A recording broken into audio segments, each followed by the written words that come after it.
On February 14, 1943, at 18,000 feet above Bougainville in the Solomon Islands, Japanese naval aviation faced a game-changing fighter. This American aircraft, dark blue with its distinctive inverted gull wings, executed a vertical climb that startled Japanese pilots. It soared beyond 20,000 feet and then 22,000, still gaining altitude with ease. Meanwhile, the Mitsubishi Zero, the pride of the Imperial Japanese Navy, struggled at its operational ceiling. This aircraft was the Vought F4U Corsair, which would soon earn the nickname Whistling Death for the unique sound its wing root oil coolers made during a dive. Within a year and a half, this single fighter would psychologically devastate the Imperial Japanese Naval Air Service's elite pilot corps. It would showcase technical superiority that crushed the tactical doctrines Japanese pilots had honed since 1937. What happened that Valentine's Day was more than just a fighter clash. It heralded a shift in air dominance that would turn Japan's seasoned pilots from hunters into the hunted. They went from being confident warriors to individuals who actively avoided combat when they spotted those unmistakable inverted gull wings. To grasp the Corsair's psychological impact, one must understand the high regard Japanese naval aviators held for themselves in early 1943. These pilots were survivors of the toughest aviation training course globally. The Yokarin Naval Aviator Preparatory Course accepted less than 2% of applicants. Those who were chosen endured 3 years of training, which took more lives than the Americans lost in some battles. By 1943, the average Japanese carrier pilot had logged over 800 flight hours, with many veterans of the China campaign exceeding 2,000 hours. They had transformed naval warfare at Pearl Harbor, stunned the British at Singapore, and dominated the air from Burma to the Gilbert Islands. In 1942, the Mitsubishi A6M Zero achieved a remarkable 12-to-1 kill ratio against Allied fighters. Japanese pilots had mastered energy tactics, making the most of their aircraft's exceptional maneuverability, range, and visibility. The Zero could outturn any Allied fighter, fly further than any competitor, and in skilled hands, it seemed unbeatable. The Japanese Navy's dominance was undeniable. Fighter doctrine, shaped by 6 years of combat in China, focused on individual skill and aggressive tactics. Pilots were taught that spiritual superiority, inspired by the warrior's Bushido spirit, would overcome material disadvantages. This belief had proven effective against Chinese pilots, British Hurricanes, and American P-40s and F-4F Wildcats. Each victory strengthened their conviction that skill and spirit could outmatch technology and armor. The arrival of the F-4U Corsair in the Solomon Islands appeared to be just another American effort to counter the Zero with brute force. Marine Fighting Squadron 124 brought the first 12 F-4U-1 Corsairs to Guadalcanal on February 12, 1943. Japanese reconnaissance quickly noticed the aircraft's unique design, featuring inverted gull wings, a large four-bladed propeller, and a long nose extending well ahead of the cockpit. The initial combat encounter took place on February 14, Valentine's Day, when Corsairs escorted PB-4Y-1 Liberators to strike Kahili Airfield on Bougainville. This engagement, later known as the St. Valentine's Day Massacre, initially resulted in a disastrous loss for the Americans, with 9 Allied aircraft lost and only 1 Zero shot down. However, it revealed something crucial to Japanese pilots. These new fighters had performance characteristics that fundamentally altered air combat dynamics. Corsairs did not engage in traditional turning battles. Instead, they climbed above the Zeros, a feat no American fighter had accomplished before, and executed high-speed diving attacks. They leveraged their significant speed advantage to escape before Japanese pilots could react, and then climb back to altitude, effectively avoiding pursuit. The technical specifications that Japanese intelligence gathered on the F-4U-1 Corsair highlighted a significant gap in capability. The Pratt & Whitney R2800 double wasp engine produced 2,000 horsepower at takeoff, boosted to 2,250 horsepower in combat with water injection. In contrast, the Zero's Nakajima Sakai A21 engine delivered only 1,130 horsepower at takeoff. This was not just a power advantage, it represented an entirely different category of aircraft. The the difference in maximum speed was striking. The Corsair could reach 417 miles per hour at 19,900 feet, while the Zero Model 52, Japan's latest variant in 1943, struggled to achieve 351 miles per hour. In a dive, the difference became even more intimidating. The Corsair frequently exceeded speeds of 500 miles per hour while remaining fully controlled. In contrast, the Zero faced control issues at 360 miles per hour and structural failure above 410 miles per hour. The climbing performance was equally striking. The Corsair could reach an altitude of 20,000 feet in just 7.7 minutes, with a standard climb rate of 2,890 feet per minute. When using war emergency power, it could climb at 3,210 feet per minute. The Zero, however, needed 11 minutes to reach the same height.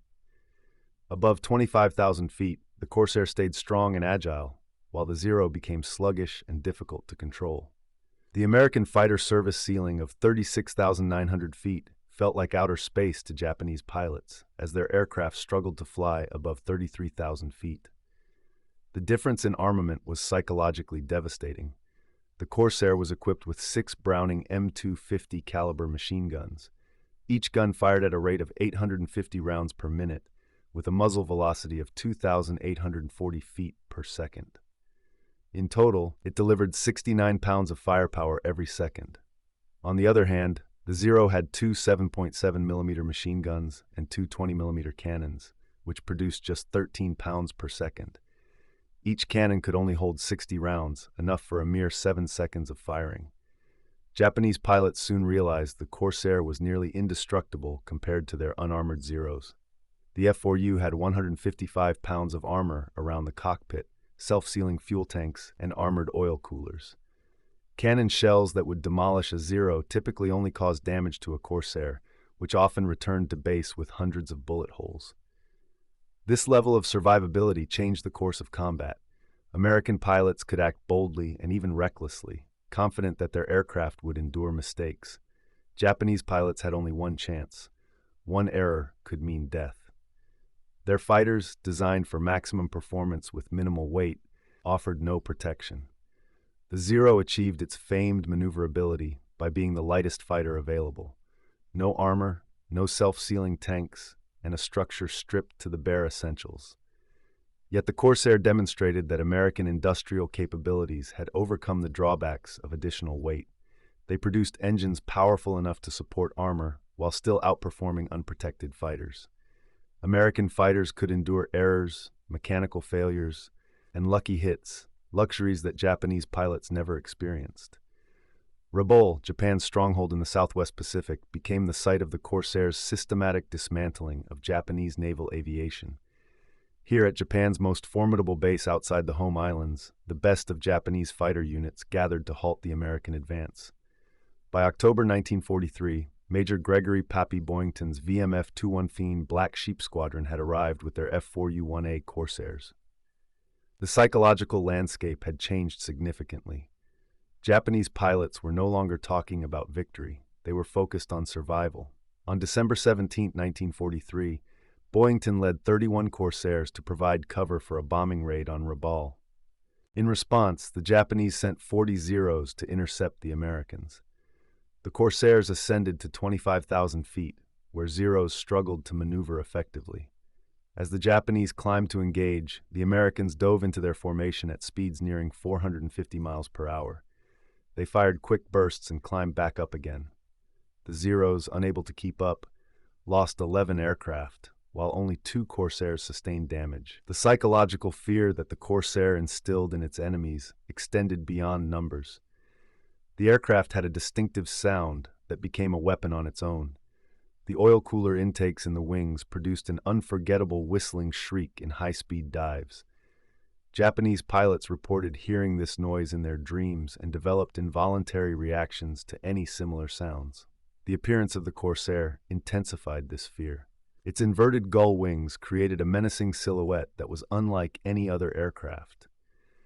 The massive propeller, measuring 13 feet and 4 inches in diameter, was the largest ever fitted to a fighter. This added to its fierce and purposeful look. The dark blue paint made the aircraft hard to spot against the ocean when diving from above. American pilots capitalized on this psychological warfare. They would perform terror dives without firing, just to produce that whistling sound over Japanese airfields. Boyington's Black Sheep Squadron painted shark mouths on their Corsairs to amplify the menacing image. By mid-1943, Japan faced a dire situation. The Corsair and other advanced American fighters were eliminating experienced pilots faster than Japan could train new ones. Before the war, Japanese naval aviators received between 500 and 700 hours of flight training before being assigned to combat. By 1943, due to fuel shortages and losses of training aircraft, this number plummeted to just 150 hours.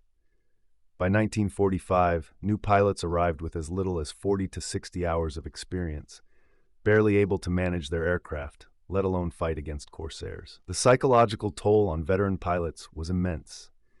They were paired with inexperienced novices who stood no chance against Corsairs. Veteran pilots had to watch helplessly as their less experienced counterparts fell in battle while they tried to protect them. The mentor system fell apart under the pressure of constant losses. Veterans who encountered the Corsair in 1943 accurately predicted what would happen when American carrier aviation fully deployed this new generation of fighters. During the Battle of the Philippine Sea in June 1944, F-6F Hellcats, which shared the Corsair's engine and had similar performance, confirmed this prediction. Americans referred to this event as the Great Marianas Turkey Shoot. About 400 to 450 Japanese aircraft were destroyed, while the Americans lost only 130 planes. Many Japanese pilots never even saw their attackers. They were taken down by fighters they couldn't engage or escape from in a dive. The personal experiences of pilots who confronted Corsairs illustrate the shift from confidence to fear. Kenneth Walsh, the first lieutenant of VMF 124 and the first Corsair ace as of May 13, 1943, described typical battles where Japanese pilots appeared powerless against the Corsair's advantages. Over 6 months, Walsh achieved 21 victories in Corsairs. He later remarked that fighting in a Corsair felt unfair because of its superior speed, climb, armor, and firepower. He noted that combat against Zero fighters became routine. He would climb above them, dive through their formations at unmatched speeds, fire a burst, zoom away, and climb to safety, then repeat the process. Lieutenant Robert Hansen's remarkable record of destroying 20 Japanese aircraft in just 17 days between January 14th and 30th, 1944, highlighted the Corsair's dominance. Serving with VMF 215, Hansen used the Corsair's strength so efficiently that Japanese formations often scattered when they spotted the approaching Corsairs. As 1943 moved into 1944, enhanced versions of the Corsair widened the performance gap even further. The F4U-1A introduced a bubble canopy for improved visibility, water injection for increased combat power, and upgraded armor. The F4U-1D could carry 4,000 pounds of bombs, surpassing many Japanese bombers, while still outperforming any Japanese fighter. Japanese attempts to counter the Corsair showed their technological desperation. The Zero Model 52 added armor and self-sealing tanks, but became so heavy that it lost its maneuverability without gaining survivability. The new Kawanishi N1K George fighter had potential, but suffered from unreliable engines and complex hydraulics that frequently failed.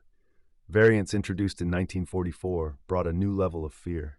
These 36 specially modified Corsairs were equipped with APS-4 airborne radar. They could now hunt Japanese aircraft in the dark. This darkness had been Japan's only sanctuary. The psychological toll of being pursued by an unseen enemy broke what was left of Japanese pilot morale. The ultimate psychological defeat came with the adoption of kamikaze tactics in late 1944. This shift represented a change from warriors seeking victory to pilots searching for a meaningful death. It showcased a complete acknowledgement of defeat due to technology. Vice Admiral Takajiro Onishi, who founded the kamikaze program, admitted privately the real reason behind the suicide attacks. Conventional combat with Corsairs and Hellcats had become unfeasible. By late 1944, the exchange ratio in combat stood at 15-1, favoring American fighters. Instead of combating hopelessly, Japanese pilots chose to die purposefully against American ships. American pilots flying Corsairs achieved victories that would have seemed unimaginable in 1942. Major Gregory "Pappy" Boyington scored 22 of his 26 kills in Corsairs within just 84 days. These triumphs were not solely due to superior skill, but rather overwhelming technological advantages. The Japanese recognized this truth. Their finest pilots realized that American aces were shaped more by their aircraft than their individual prowess. The machine had overtaken the man, a complete turnaround of Japanese fighter philosophy. The Corsair symbolized American industrial strength at its peak. The U.S. Navy produced 12,571 Corsairs during the war, surpassing Japan's total fighter output from 1942 to 1945. Each Corsair contained 13,000 pounds of aluminum, 1,000 pounds of steel, 18 miles of electrical wire, and 2,000 individual instruments and controls. The Pratt & Whitney R2800 engine illustrated American industrial dominance. With 2,800 cubic inches of displacement, 18 cylinders arranged in 2 rows, and advanced engineering tolerances that Japan could not replicate, it was a testament to technology far beyond Japanese capabilities. While Japan depleted its manpower, sending inexperienced teenagers to confront the Corsairs, America ramped up pilot training with industrial efficiency. The United States Navy trained 60,000 pilots during the war, each receiving 600 hours of flight training, including 200 hours in advanced fighters.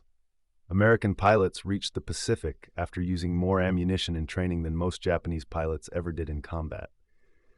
They reviewed gun camera footage, studied combat reports, and constantly adapted their tactics. In contrast, Japanese pilot training fell apart. New recruits showed up with fewer than 100 hours of total flight time. They had never fired their weapons in training, never practiced high-altitude air combat, and never experienced high-speed dives. The F4U Corsair's shift to a fighter bomber in 1944 introduced another layer of fear. Armed with bombs, rockets, and napalm, these aircraft could easily demolish airfields, ships, and infrastructure. This versatility allowed Corsairs to show up anywhere and at any time, creating uncertainty in strategy and amplifying terror on the battlefield. Saburo Sakai, Japan's most renowned surviving ace with 64 victories, expressed a stark realization in his post-war writings. He acknowledged that when he faced the Corsair, he recognized the war was lost. It wasn't just about one aircraft, but about America's ability to produce thousands of them, while Japan struggled to keep its current designs operational. Sakai remarked that survival against the Corsair meant avoiding engagement altogether. When Japanese pilots spotted the Corsair's bent wings, they would dive for the ground or escape into the clouds. This was not cowardice, but a stark acknowledgement of reality. Engaging a Corsair in a Mitsubishi Zero had become a death wish. By early 1945, the data revealed a story of total destruction. Corsairs claimed 2,140 aerial victories while only suffering 189 losses, resulting in an 11.3 to 1 ratio. However, these numbers did not capture the psychological impact. Many Japanese aircraft fled before any engagement. Others were destroyed on the ground by attacking Corsairs. Numerous pilots chose not to take off when Corsairs were reported. The ultimate insult came from the production figures. In 1945, America manufactured 7,829 fighters of all types. Japan produced only 1,114, which were outdated compared to designs from 1942. The Corsair's production alone surpassed the entire Japanese aviation industry. The Corsair's superiority shattered key elements of Japanese military culture. The idea of Yamato Damashi, the distinctive Japanese spirit capable of overcoming material challenges, felt empty against overwhelming technological advances. The traditional focus on individual warrior skill lost significance in the face of such power. Skill alone could not bridge the gap in performance. The top Japanese ace, flying the best-maintained Zero, stood no chance against an average American pilot in a Corsair. This harsh truth shattered the philosophical basis of Japanese military training. The Battle of Okinawa from April to June 1945 showcased the Corsair's clear superiority. Marine and Navy Corsairs took to the skies from escort carriers and captured airfields, gaining total air dominance over Japan's last major base outside its home islands. The statistics from Okinawa highlight the extent of this dominance. Corsairs completed over 15,000 combat missions, achieved more than 500 aerial victories, and dropped thousands of tons of ordnance. Japanese pilots, many with fewer than 30 hours of flight training, faced systematic annihilation.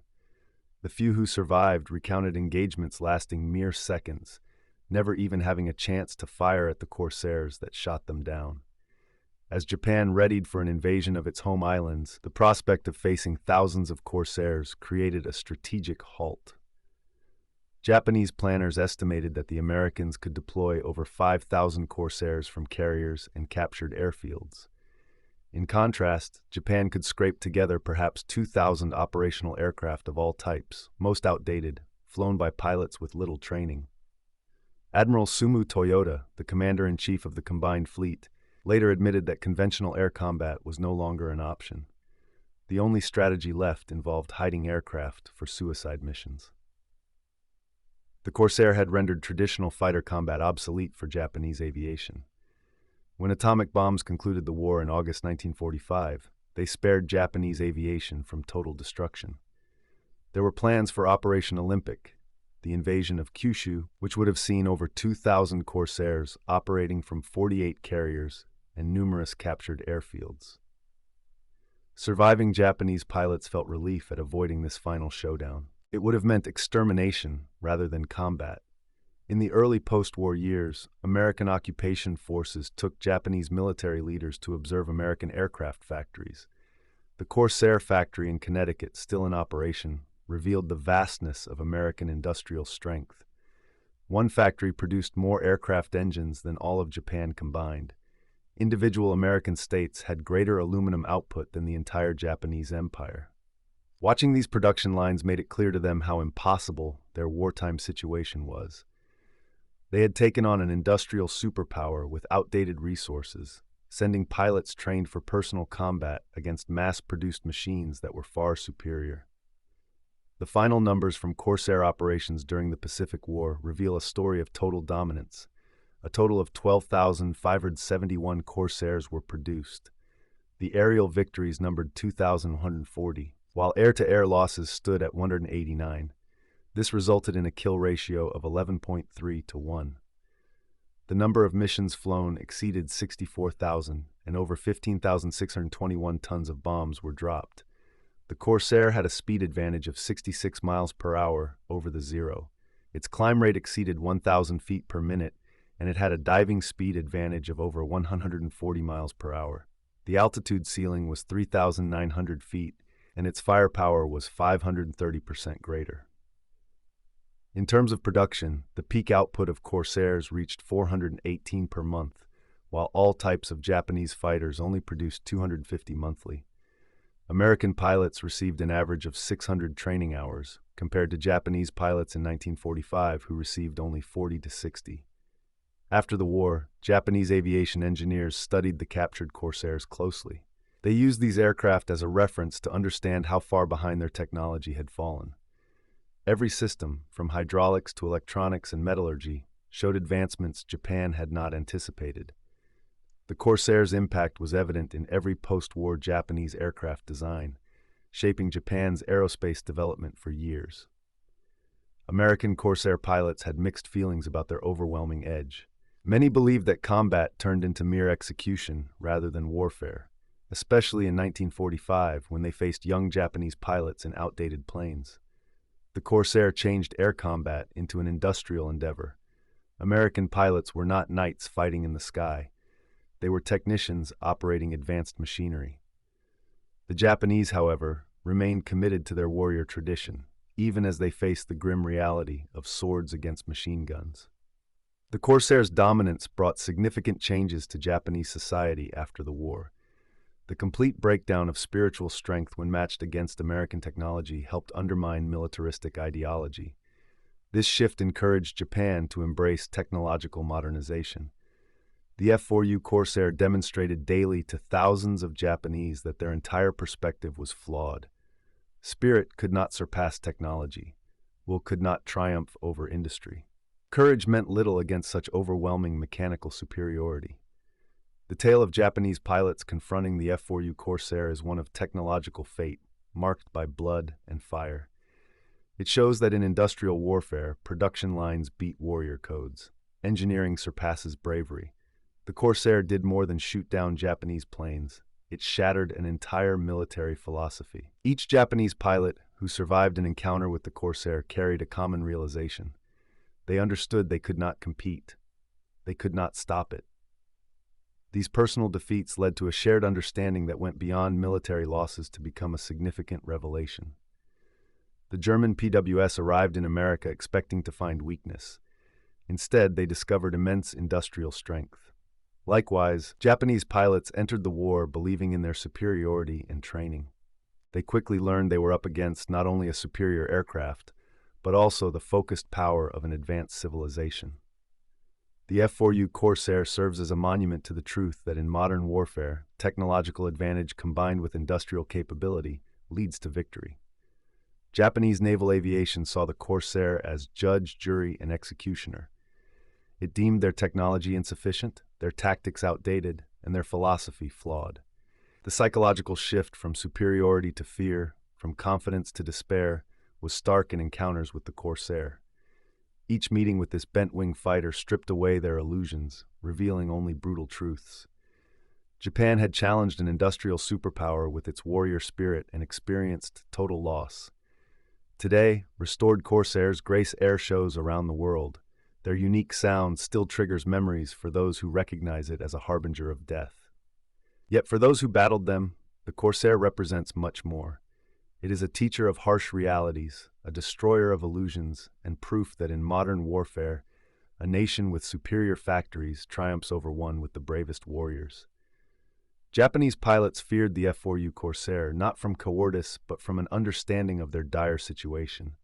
They recognized they faced not just a better aircraft, but overwhelming civilizational power. Their fear was a form of wisdom, the painful wisdom that comes from realizing that everything they believed was wrong. They understood that their deaths would only serve to highlight their enemy's superiority. In the end, the Corsair did what no one else could.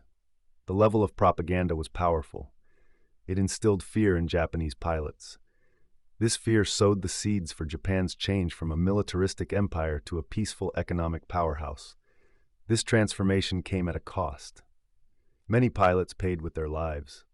They realized too late that in modern warfare, courage is meaningless if your enemy controls the skies.